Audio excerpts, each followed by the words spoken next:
Aconteceu para a igreja, amém, irmãos? Atos capítulo 20, versículo 24. Amém? Todos acharam? Assim diz a palavra do Senhor essa noite. Mas em nada tenho a minha vida por preciosa. Isso aqui é o apóstolo Paulo, tá certo? Contanto que cumpra com alegria a minha carreira e o ministério que recebi do Senhor Jesus, para dar testemunho do evangelho da graça de Deus. Amém? Pode sentar. A gente lendo aqui, a gente olhando, o apóstolo Paulo sonhava e respirava o evangelho. Respirava o evangelho. Você sabe o que é respirar o evangelho? Respirava o evangelho. A motivação do apóstolo Paulo era o evangelho, ponto final. Não tinha nada que tirasse ele do que ele queria fazer. E olhando esse versículo, por dias eu tenho olhado essa passagem. E tenho trazido essa palavra para nossos dias, onde fala que mas em nada tenho a minha vida por preciosa. Nada. Contando que cumpra com alegria a minha carreira. E o ministério que recebi do Senhor. Três frases despontam corajosamente nesse testemunho da vida de Paulo. 3, aqui nessa passagem. Minha vida está lá, minha vida, minha carreira, o meu ministério. Três frases. A primeira frase é a minha vida. Ele diz, em nada tenho a minha vida por preciosa. Ele aprendeu a estar esta verdade do Senhor Jesus. Paulo usa ainda a segunda frase em Atos 10, 24, onde ele fala a minha carreira. Ele diz, mas em nada tenho a minha vida por preciosa, contanto que cumpra com alegria a minha carreira. A palavra carreira sugere uma corrida em que Paulo é um dos corredores. A carreira para você no Evangelho é um caminho e você é um dos corredores. E a última das 3 frases, a qual eu separei aqui, que Deus usa em Atos 10, 24, é o meu ministério que recebi do Senhor. A sua vida era uma dádiva de Deus. A sua carreira foi designada por Deus. Enquanto ele correu aquela carreira, ele desejou. Nós temos que ser dessa forma. Acima de tudo, cumprir o ministério que o Senhor lhe tinha dado. E talvez você diga, pastor, olhando essa palavra e sabendo quem era o apóstolo Paulo, há um ditado no mundo que diz que falar é fácil. Difícil é fazer. Já viram esse ditado? Falar é fácil, difícil é fazer. Mas não é difícil fazer quando você segue a Jesus. Não é difícil fazer quando há uma entrega por completo. Minha vida preciosa. Não há nada de difícil.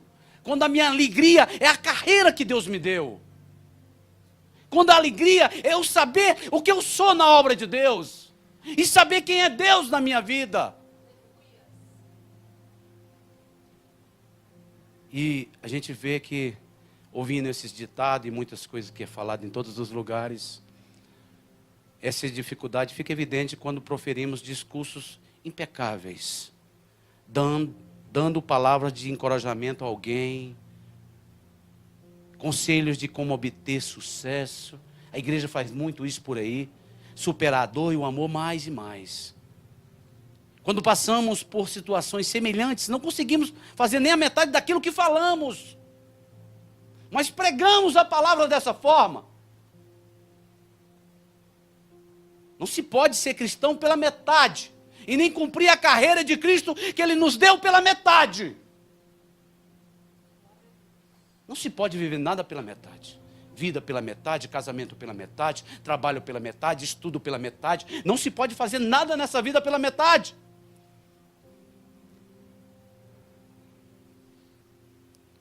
A tendência é grande de falar mais do que fazer. parece bastante comum, sobretudo que para quem gosta de passar uma imagem de pessoa bem-sucedida, superior, com grande maturidade espiritual, emocional e por aí vai. O apóstolo Paulo diz na parte do versículo lido essa noite: mas de nada faço questão, mas nem tenho minha vida por preciosa. Mas de nada faço questão, nem tenho a minha vida por preciosa. Será que estamos aplicando essa palavra na nossa vida? Será que aplicamos isso que lemos? O que vemos hoje no meio cristão é uma suposta superioridade que se limita à verborragia, pois na prática as convicções não se aplicam.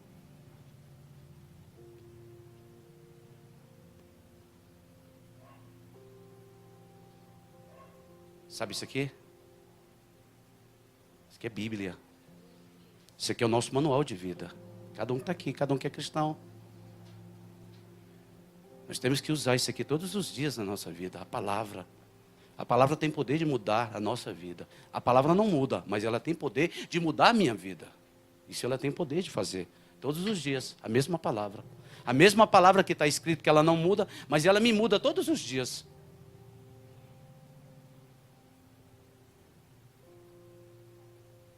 Quer dizer, para os outros rigor, para nós a misericórdia. O ideal seria que, ao sugerir ao outro que varra a casa, o mesmo esteja com a sua casa limpa. O evangelho é isso. Que primeiro ele sirva para mim. Ao sugerir que outro seja fiel, o mesmo precisa ser fiel mais ainda. Ao sugerir ao outro que tenha compromisso com Deus, como foi pregado aqui na ministração, na introdução, o mesmo precisa ter compromisso mais ainda. Ao sugerir ao outro que tenha fidelidade com Deus, o mesmo precisa ter fidelidade mais ainda. Muitos cristãos hoje, dentro e fora das igrejas, defendem enfaticamente valores que eles próprios não possuem. E nem percebem que não possuem. Porque não vivem a palavra, não vivem isso aqui na vida. Acha que o evangelho é para ficar rico. Acha que o evangelho é para ganhar dinheiro. Acha que o evangelho é para se tornar notório, conhecido, famoso, ídolo. Não é. O evangelho não promove ninguém. Eu já avisei isso aqui nessa igreja. O evangelho aqui é para promover o reino de Deus. Só isso. Só isso. Por exemplo, se dizer ser provido de ética cristã é uma coisa. E ser provido de ética cristã é outra coisa totalmente diferente. Se dizer servo de Deus é uma coisa. E ser servo de Deus é outra coisa totalmente diferente.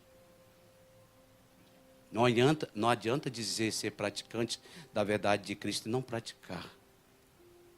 Não adianta eu ir e vir na igreja se eu não estou disposto a renunciar a nada. Não adianta eu estar na igreja se eu quero viver o evangelho pela metade. Não adianta. Não adianta pregar e falar bem versículos bíblicos, ser eloquente e depois quando sair daqui fazer negócios ilícitos. Não adianta. Não adianta. Falas e fatos são completamente distantes um do outro. É como fazer um discurso sobre o quanto a bebida alcoólica faz mal à vida. Enquanto faz esse discurso, está com um copo de bebida na mão e com cheiro de álcool na boca. Não adianta nada. Pastor, mas de onde vem essa mania de discursar aquilo que não se pratica? Vem da baixa autoestima, da soberba, da inveja, do desejo de ser o que não é. E por aí vai. O evangelho, novamente, está aqui para ser pregado e você conseguir chegar ao céu. Só isso. Não precisa de dinheiro, não precisa de nada. O céu é gratuito. É gratuito. Se pregam outras coisas por aí, eu não quero nem entrar nesse assunto. A grande maioria das igrejas que pregam só prosperidade financeira e material, constantemente submete a igreja e a sua membresia em geral a comparações. E a estimula a competitividade financeira e material. Eu tenho visto isso. Eu estou falando porque eu vejo pessoas competindo dentro da própria igreja. Não competindo para ir para o céu. Não. Não competindo para ganhar almas. Não é. Mas competindo para quem vê quem é o melhor.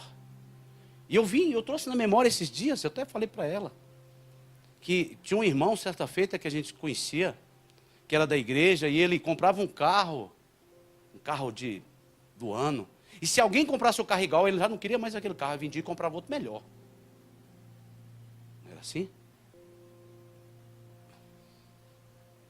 Que evangelho é esse? Se ele usasse um tênis e aparecesse alguém com tênis na igreja, ele já não usava mais aquele tênis.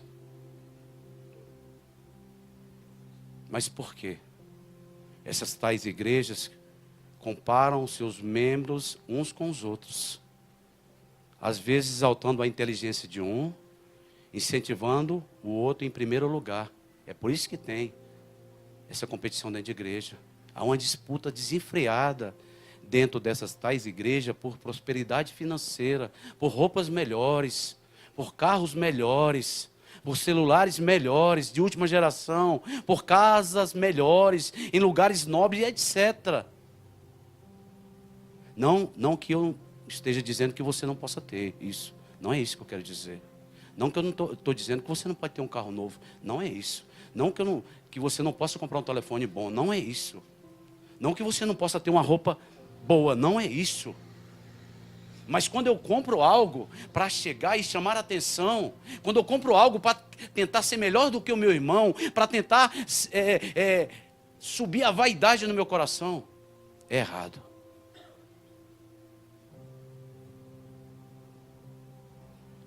Eu creio, segundo está escrito na Bíblia, que a igreja do Senhor foi criada para outros fins. E ela foi criada para adorar a Deus, para a unidade entre os irmãos, para a salvação e amor ao próximo. Só isso. Só isso. Essas tais igrejas que se dizem evangélicas induzem os cristãos a cobiçar. Ou não é isso? As pessoas que estão dentro da igreja hoje estão sendo ensinadas, a maioria, a cobiçar. A cobiçar. Cobiçar modelos de sucesso. Porque não se cobiça nessas tais igrejas, ajudaram um que está caído na calçada. Não se cobiça, que eu nunca vi. Não se cobiça a cruz. Não se cobiça os cravos. Não se cobiça a coroa de Jesus. Não se cobiça o sangue derramado na cruz. Mas se cobiça sucessos, que nem sabem de fato o que é muitos na vida. Isso. Só fazem porque verem outros fazendo. E segue esse trem que se diz ser da alegria, mas que para mim a qualquer momento vai sair do trilho, esse trem. São tantos moldes expostos nessas igrejas que fica difícil a sua membresia diferenciar o essencial do espiritual. Fica difícil diferenciar o espiritual do emocional. Fica difícil diferenciar o emocional do material. Olha que luta. Essas atitudes antibíblicas praticadas por muitos em suas igrejas prósperas não motivam nada.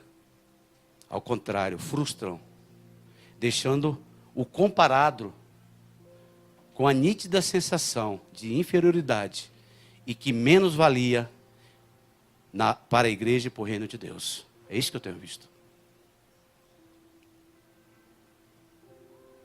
Mesmo podendo seguir um livre-arbítrio, que a palavra de Deus diz que nós temos o livre-arbítrio. Mesmo que ainda livre, aqueles poucos rompem com os modelos impostos, porque às vezes é mais fácil sucumbir neles. E a passagem lida essa noite, em Atos 20, 24,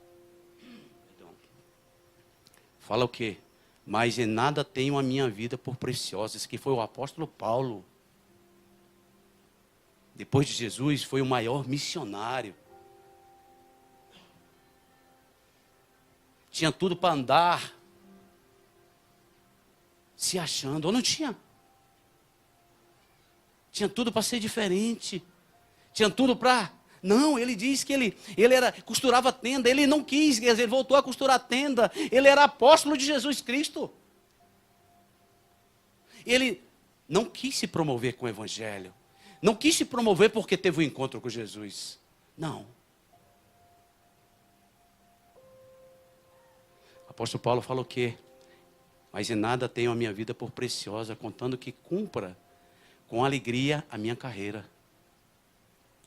E o ministério que recebi do Senhor Jesus para dar testemunho do Evangelho da graça de Deus. Entenda uma coisa que eu vou dizer para vocês essa noite. Abre aspas. Cada um de vocês aqui tem um ministério para ser cumprido. É bom ficar esperto. E não adianta fazer de qualquer maneira. Tem que fazer bem feito, porque é para Deus. Fecha aspas. O apóstolo Paulo fala em conseguir cumprir e chegar com alegria. Hoje os cristãos que não conseguem chegar lá, fingem que chegou.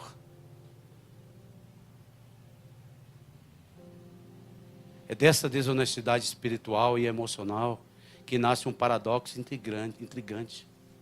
A dupla moral. Cristão com vergonha de admitir suas fraquezas. Pessoas que não pregam o evangelho para ninguém porque tem vergonha de dizer que é crente. Pessoas que estão do nosso lado precisando da palavra, mas nós não falamos. Pessoas que precisam somente da mão amiga. Pessoas que precisam que estendemos a mão, não a língua.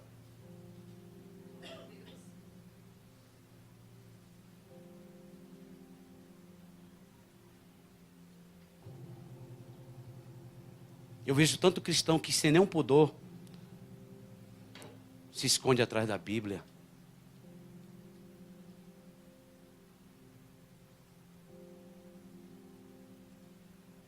Olha, deixa eu dizer uma coisa para vocês. Hoje é Santa Ceia.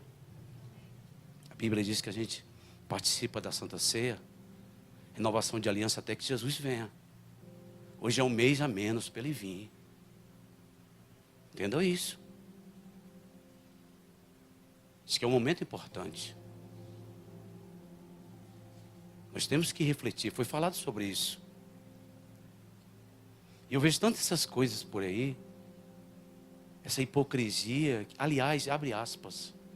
O que é hipocrisia na íntegra? Porque às vezes a gente fala sobre hipocrisia, a gente às vezes nem sabe o que é hipocrisia. Mas o que é hipocrisia na íntegra? Hipocrisia é a arte de pregar, discursar ou viver aquilo que não se pratica e nem se vive. Fecha aspas. Isso é hipocrisia. Quantos não estão vivendo hoje um evangelho pela metade? O que é o evangelho pela metade? Minha oração é pela metade. A minha fidelidade a Deus é pela metade. Os meus caminhos é pelas metades. Tudo é pela metade. E eu quero que Deus seja inteiro para mim. Eu quero que as bênçãos de Deus venham por completo. Eu quero que minha saúde seja completa. Eu quero que minha família tenha de tudo. Eu quero que não falte nada na minha vida, mas eu só vivo o evangelho pela metade.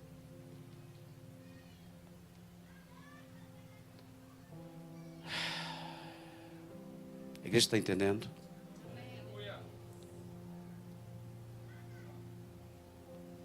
Uma atitude pusilânime, sobretudo consigo mesmo. Mesmo trazendo para si o maior prejuízo, porque tudo que nós fazemos de errado, eu vou dar o prejuízo no reino de Deus, eu vou para o reino de Deus. Não, o prejuízo é para nós mesmos.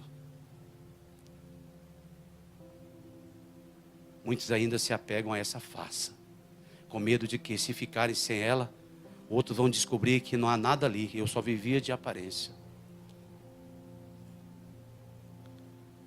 Assim muitos hoje seguem vivendo e pregando um discurso irreal para esconder a covardia de assumir que verdadeiramente é filho de Deus. Sabe? Ou então de se reinventar, ou nascer de novo, ou voltar ao primeiro amor.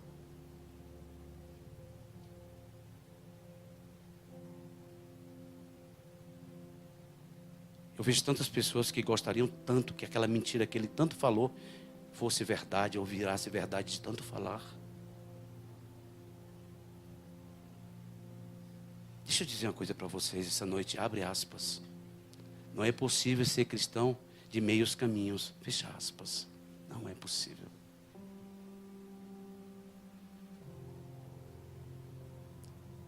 Há um antes e um depois de Jesus. Há um antes e há um depois de Jesus. Há um antes quando você não conhecia Jesus e há um depois quando você conheceu Jesus. Ou seja, um momento inicial, quando conhecemos Jesus, a qual éramos sujos pelo pecado e pela injustiça. E o depois, o novo nascimento operado por Jesus Cristo na nossa vida. Precisamos levar a sério o caminho para a santidade que Cristo nos indicou. Precisamos levar a sério. Evangelho é coisa séria. Sério. Sabe por quê? Quem garante, quem está aqui agora, nesse momento, quase 20 horas do dia de hoje, quem garante que vai amanhecer vivo amanhã? Pode levantar a mão e falar, eu garanto. Quem garante? Ninguém garante.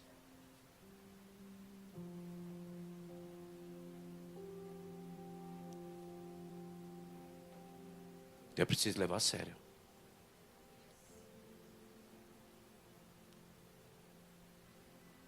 E levar a sério, a primeira maneira é fazer obras da justiça.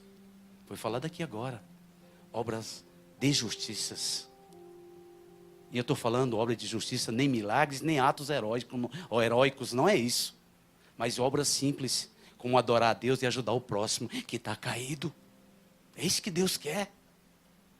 Ele não quer que você seja o herói, que você vá enfrentar as pessoas de frente, bater no meio dessas passeatas. Não é isso que Ele quer, não é passeata, não é nada disso. Ele quer atos simples. Adore a Ele em primeiro lugar e ajude o próximo, só isso. Ou seja, as obras que Jesus fez, obras de justiça, obras de recriação. Fazer o ID. Só isso. Você vai se tornar herói no céu. Quando você fizer isso, você vai se tornar herói no céu. Aqui na terra, talvez não. Abre aspas. Quando damos comida a quem tem fome, fecha aspas. Recriamos nele a esperança. Aquele simples fato que a igreja que faz, de irmos lá, dar roupa para aquelas pessoas que precisam, aquela comida que eles recebem, o cobertor, uma meia, uma garrafinha d'água, cria nele esperança. Recria no coração dele esperança. Ele fala, tem jeito para mim, Deus olhou para mim.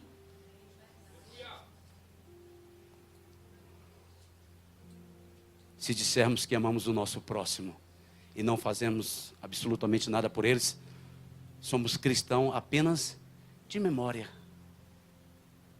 De memória, eu sou cristão. De memória. É preciso levar a sério Cristo Jesus. Preciso levar a sério. Apesar de ser uma passagem muito dura, eu amo ela. Apocalipse 3, versículo 15 e 16, diz algo que serve para nós em todo o tempo. Conheço as tuas obras. Conheço as tuas obras. Conheço as tuas obras.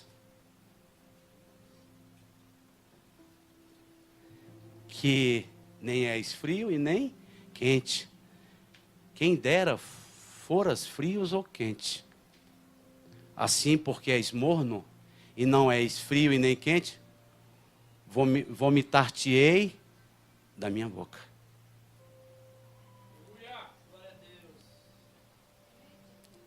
A mornidão espiritual é uma atitude fatal para quem um dia começou a servir a Deus. Eu estava quente quando eu entrei na igreja, eu batia palma, eu dava glória a Deus, aleluia. Eu cantava todos os louvores, eu não faltava no culto. Eu chegava meia hora antes que a igreja abria, e era aquela coisa. Hoje não, chega a hora que eu quero.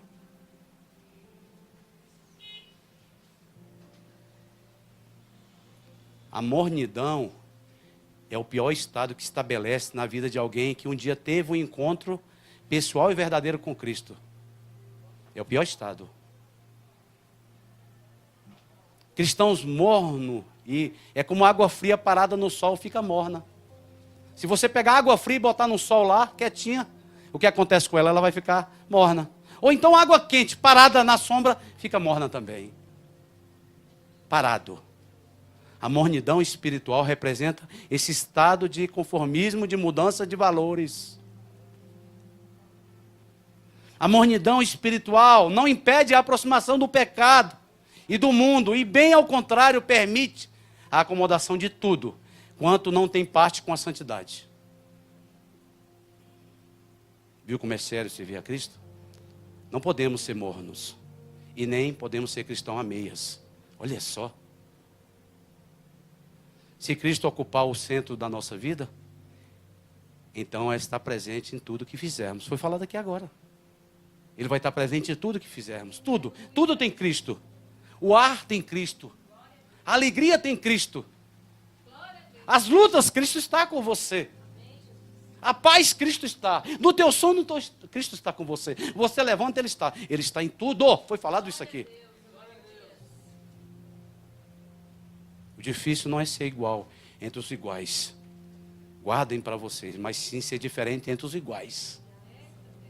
Vou repetir para você, nunca mais esquecer isso aqui. O difícil não é ser igual entre os iguais, mas sim ser diferente entre os iguais. Você é único, você que está aqui. A salvação, ele é meu filho. Ele tem que correr atrás da salvação dele, eu corro atrás da minha. É individual aqui, ó. A igreja está entendendo? Tudo tem um preço na vida. Tudo tem um preço na vida. De graça, só a graça de Deus divina. Amém? Que Deus abençoe a vida de vocês em nome de Jesus.